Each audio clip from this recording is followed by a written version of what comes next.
So my question is, based on your experience, if you were scaling a business right now and you wanted to scale it rapidly over the next 90 days, and let's say you're rapidly going in an e-commerce company, what would be your top 2 priorities? Welcome to the Business After Hours, where the ties loosen, the suit relax, and we talk business without the boardroom. Grab your favorite drink, kick back, and let's dive into the world of business after hours. All righty. Welcome back to another episode of the Business After Hours podcast. Here with my co-host, Jared, and our guest, Ben. How are you gentlemen doing today? Fantastic. And you guys? Friday. Yeah, it is Friday. It feels like one of those weeks, doesn't it? Oh, It man. does. Feels like one of them years. We already like ran through January. It's like there's time going. It's almost halfway through February already. That it is. Crazy. So I got a good big question because you guys are way smarter than I am. So can it maybe a little unusual for the guest to actually pose a question?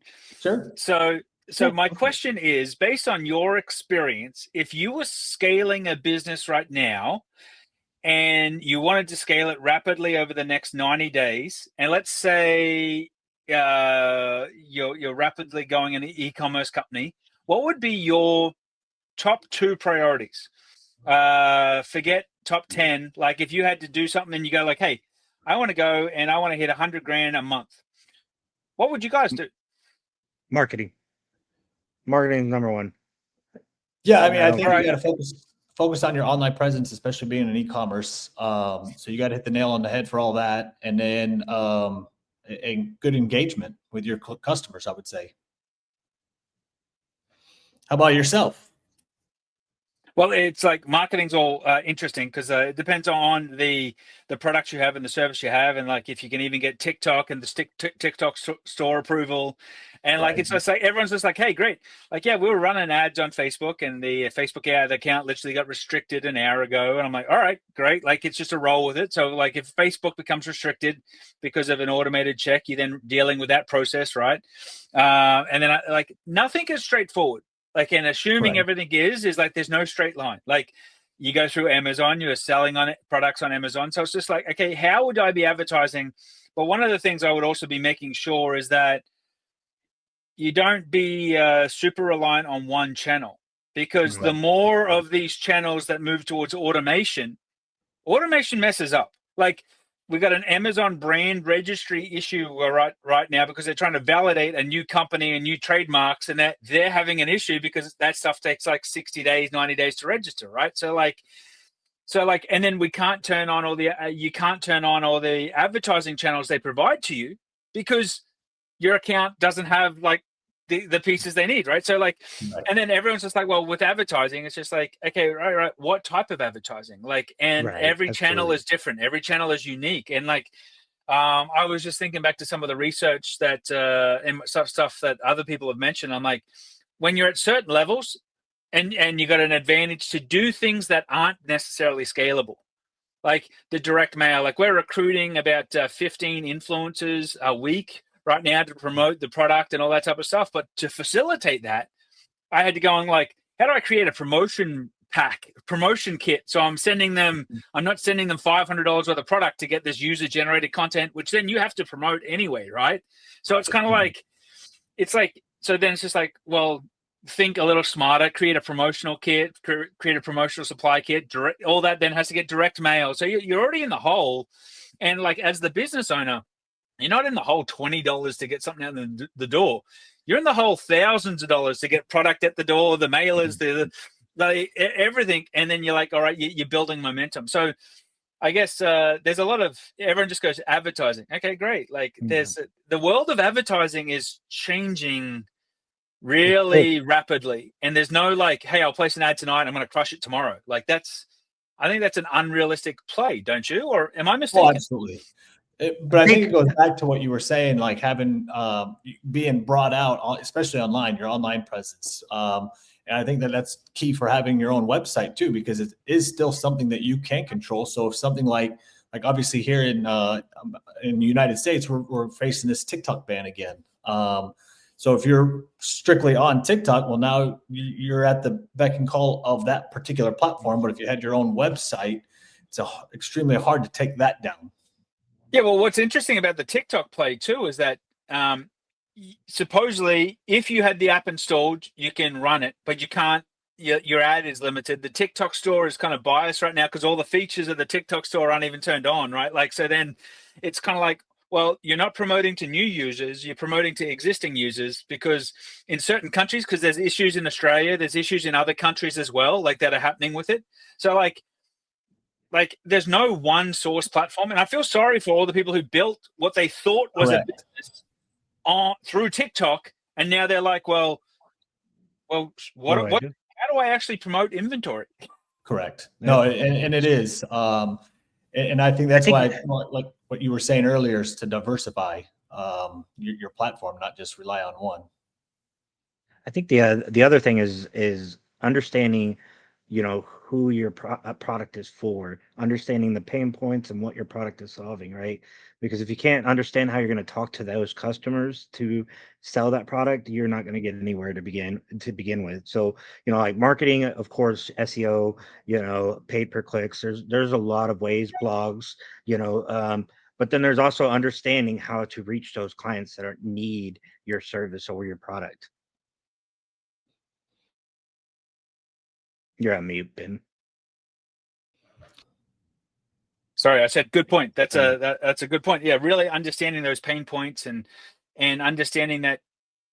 I think one of the big things that people really want to take away is just because you don't use a platform, just because you don't do something, doesn't mean people do. Like I've actually had great success sending out a printed newsletter for my clients. Do I read newsletters? No. Do I go and fetch newsletters? No. Like I included in the mailer and all this type of stuff. Like this is old school direct marketing. And a lot of people, why waste your time? And I'm like, I didn't even do it fancy. Just black and white, double-sided paper, a few articles, some content. Yeah. And like people call me from it all the freaking time.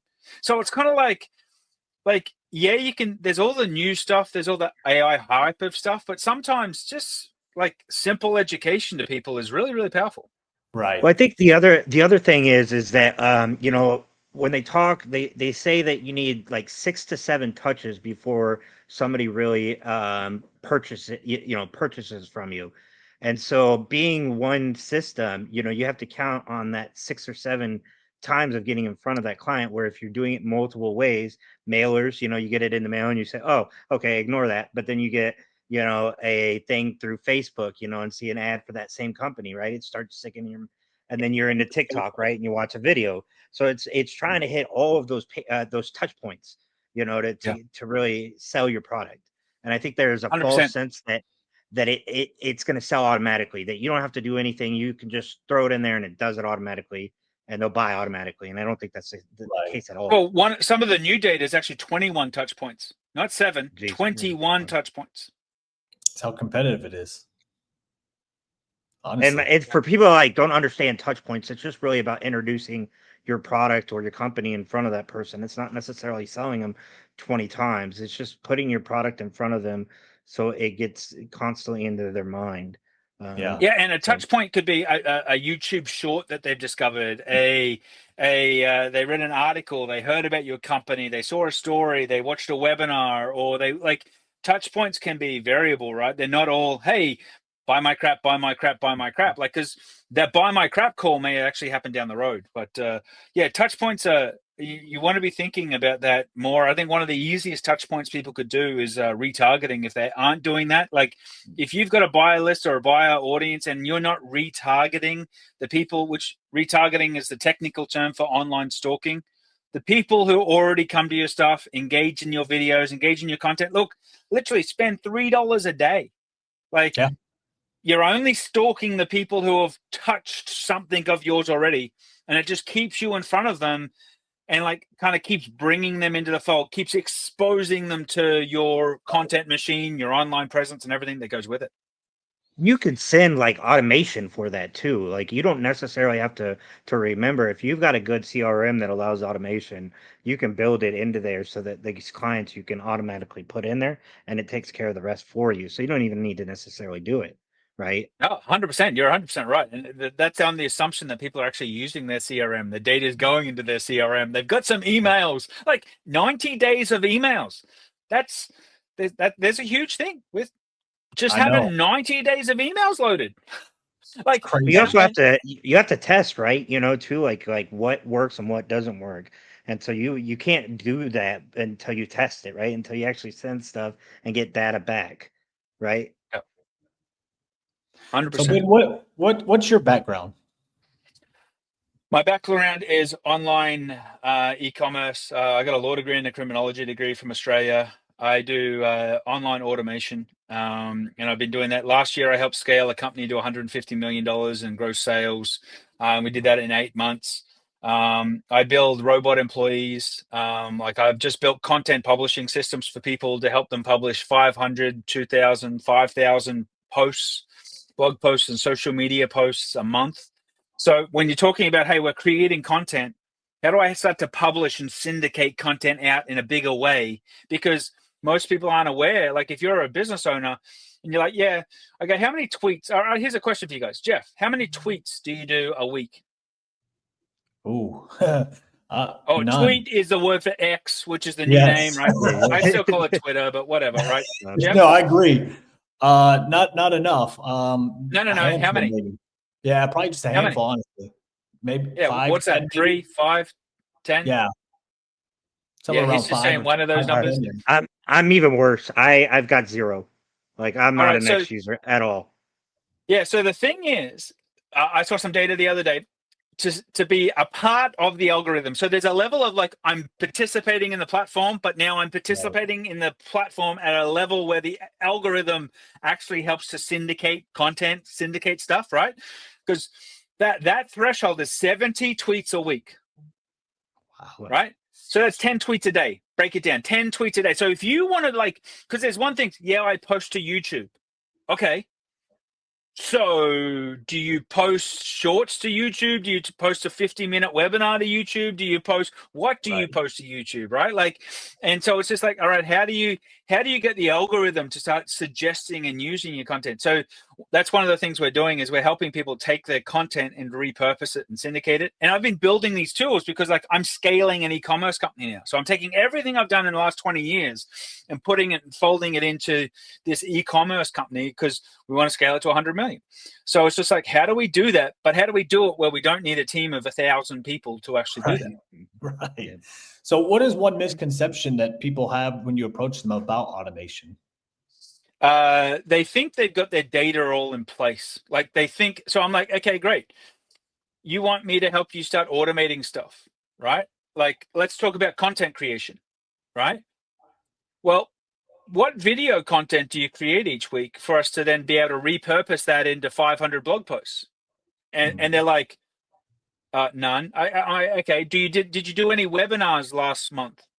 They're like, nah, not really. Have you done any podcasts? No, I want to. Like it goes. Okay. Let me ask you a simple question. If you're training an intern and you were training them on your brand voice, like how would I write as you? And they're like, well, you'd go through our sales training and you'd understand how to sell. I'm like, yeah, but that's not your brand voice. That's like selling a product, and that's totally different. Like, how do I have a conversation about the pain, the mission, the vision, the purpose, like, and like what's off brand? So can I send nude tweets? Like, is that on brand or is that off brand? Like, is that like they don't even have that philosophy of like, hey, and they're also the same type of person that jumps into chat GPT and like puts in a prompt and goes, it doesn't sound like me, it's stupid. I'm like, yeah, well, it was trained on the world, it wasn't trained on your world. So therefore I'm trying to work out how we kind of train something on your world so that way you can do something, right? So and a lot of people aren't aware of this type of stuff. Like most people really don't know how to use chat GPT effectively. And like, Definitely. if you don't know how to use it effectively, how do we even build an AI model to support you? Right. Got a sweet talker. No. Sorry. No. So, oh shit, I forgot what I was going to say. Sorry. Go ahead, Jeff. Sorry, I completely blanked. Do you get much pushback when it comes to automation from people? Is it just, if so, is it due to a lack of understanding or? Yeah, there's different pushback, and I'll Okay. explain the different pushbacks. Because there's pushback at the CEO and the managers. Hell yeah, I want this, right? They want it as long as it doesn't relate to automating their job or their role. So then a lot of employees start to go, you know what? You're automating a task that takes me 8 hours a week to complete, right? That's scary as shit, because what the hell am I going to do now for those 8 hours? And that means you're replacing me. No. I'm trying to make you more efficient because you were doing this task because we had no other way to augment it. And you've now defined this task as your identity. I don't want you to do data entry on invoices or find misspellings on invoices that are causing bottlenecks in our system, because they shouldn't be happening in the first place. But now you spend 20 hours or more a week doodling this stuff. So like, that's not making the company profit. So then staff push back on the automation and will do everything they can to veto the automation to protect their role. So you need to have the conversations with your team. Like, we need to be efficient. And the thing is our roles need to adapt to the technology on how it can support us to be effective and efficient. Because if we don't, the ramifications of this is we all lose our job. Right. Like, I don't want to replace you. I want to make you more profitable, and I want to empower you to help the company grow, rather than I think like. that. Sorry, Yeah. I didn't mean it. So no, I was going to say, I think a lot of that comes down to the fact of the culture of like the U.S., where we are built on hours, right? Everything we do is based on how many hours it takes to complete that role, or that I mean, even like when we fix cars, right? They quote you based on what the book says, how long it will take in hours or minutes to complete that job. So I think that's our problem as a U.S. culture, that we're so focused on hours, not what we can actually provide. Well, there's a huge problem in the developer world right now, because the thing is you can create 8 weeks of work in 4 hours with some of these new AI tools. You can literally have an MVP live in 2 hours, right? Scary as crap, because I'm like, if it was 8 to 12 weeks of development work as a developer, what do I now do? And the problem the developers are having is they're not trained in these new AI tools. They're trained in the old systems, which aren't up to date with the new stuff and are actually in conflict. So like, the managers are going to a conference, or you listen to a podcast and you hear about these new tool like Lovable, or all these things where you can like chat GPT the building of software, right? Like, Right. you need no coding experience. You can push something live. And then they're going to be like, well, yeah, but that's not going to scale. It's not going to go to production. Now we got to do this. Now we got to do that. I'm like, no, you don't. Like, it's literally live and operating and connected, can process money, can do what I've been asking you for 6 months to do. So the developer world is in turmoil right now, because like, what do they do if they were just going, yeah, this was going to take 6 months of development work? No, it's not anymore. Yeah.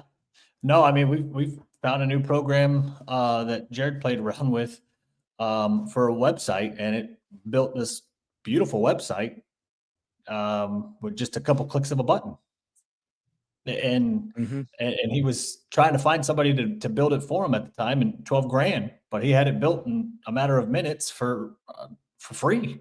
Yeah. And one of the things you've got to think of is you've got to start to give your people time and go, look, I want you playing with these tools. I want you working out how you can employ these tools. But that's a big difference between, I want you to jump between every shiny object that's there and never deploy anything. I'm like, it's okay to go use these tools. Master that tool and deploy it. Right. Don't just go, like, you'll see a lot of people will bounce from this tool to that tool to that tool to that tool, and they've never deployed anything. So therefore, it's just like, okay, great. You're learning how to efficiently understand maybe what a tool does, but how are you helping to get an ROI on that tool and just a simple application right now? Right. It's a lot. So where should automation not be? Well, that's a great question. It shouldn't be in areas where there is nowhere automation won't be or shouldn't be. And the thing is, limiting it is actually limiting your mindset, because you have to actually ask the bigger question of why shouldn't it be there? Where do you think it's not served there, right? Who are you trying to protect by having it not there? We would have at one point said automation shouldn't be in the world of security and protection. But that was the first role that automation was actually deployed into, was security guards. Wow. Right. Didn't So know the that. thing is we'd also say that like it shouldn't be with heart surgery. Okay. But one of the first roles was robotic heart surgeons were literally there cutting you open and performing open heart surgery. The surgeons in London or Dubai, and you're sitting in Sydney, Australia. So the thing is, and you know, and I always find it fascinating when people talk to me about this type of stuff, because they're like, yeah, but I can't automate what I do. I'm like, sorry, you do something Absolutely. that's way more complicated than heart surgery? Dude, you do data entry and phone calls. What do you mean? And one of the big problems is when I call your company, I can't get anyone to answer the bloody phone. Right. So like I can have an AI agent answer the phone in 99 languages, 24 hours a day, 7 days a week, and it's going to cost me $200 a month. But like people are like too cheap to execute that. I'm like, so where should it not be? Like, because it should be everywhere where you're trying to have engagement and in a rich client experience. But ego is what's stopping it, in my opinion. Is it Right. perfect? Yeah. No, but I can promise you how you operate your business is far from perfect. Oh yeah, of course. I think it's also afraid of change too with automation. You know, I think some that's Change. Yeah, people are there's a lot afraid. of fear. I mean, obviously, if now you can have a chat GBT answering your phones, and now you don't need a person there to answer your phone, because more than likely, I mean, that thing can handle way more phone calls than one person can. Yeah, but let me give you a practical example of that. Practical example, right? You walk into a restaurant, right? And you got the hostess who's usually there, right? What do you usually hear in the background? Ring, ring, ring, ring, ring, ring, ring, ring, right? The phone is just ringing. What do they usually do? They pick up the phone and go, oh, you want to make a reservation? Yeah, I need you to go to the website or download the app to make the reservation. Oh, so are you on the website? Okay, click reserve. Okay, click book. Okay, oh, please hold while I just, and they'll do this a few times, right? Right. So I'm like, in the meantime, this person's, instead of taking a reservation, like actually providing customer service, which would have taken 2 minutes, they're on hold for 5 minutes, like to do this type of stuff. So when you think about like, we're resisting some automation, but we're also sacrificing customer service at the same time. Like you need to do both, right? Like, but also restaurants could be losing $10,000 a day just because of the missed calls or the hold calls or the non-answered calls, because you could have it could be more than that for some restaurants, because you could have a catering order for a wedding or something that they're trying to book for the weekend, and you've literally lost out on because you weren't answering the phone. Or you had one person up there and they couldn't answer it because they're on the line with 3 other people, putting them on hold to find questions and answers that an AI can simply answer. 100%. And but you go, well, but I'm a blue collar professional and I do concrete. I'm like, yeah, everyone goes, so you return every phone call you get. I'm like, really? Like, what if I send you a text message to the number that's on all your ads? And they're like, well, that would actually go nowhere. So I'm like, so how much business are you losing right now? Because, but they'll always go, but if they text me, I'll respond. Really? You'll respond to really? Like, I think we deceive ourselves because we actually don't have the data on what the hell is happening in our business and with our activity. And we know we're all busy, but I always say busy is not profitable. It's a good way to say that. That's true. I mean, when you really boil it down, that's I mean, sometimes busy is just turning wheels and nothing's going. You know what I mean? And so like, man, this is so where I'm trying to phrase this question right, but where is automation going to take us? To the moon. Yeah, to the moon. Yeah, well, it's literally taking us to Mars. So like, I don't know. Like, well, the question is where is it going to take you, your family, your business, your career, your opportunity? The thing is automation is going to require you to change, or you will be out of a job. One of the things that I'm really fascinated by is when all these Tesla bots get deployed, right? The robots, And there's a whole bunch of other companies doing it. There's Chinese companies. There's companies all around the world doing it, right? Tesla is not the only one. Honda has been doing it for years. Yep. Like what happens in Japan is like crazy, right? And like people are like, yeah, well, but it's taken away our jobs. I'm like, but people, it's hard to get people to show up to a job in the US right now.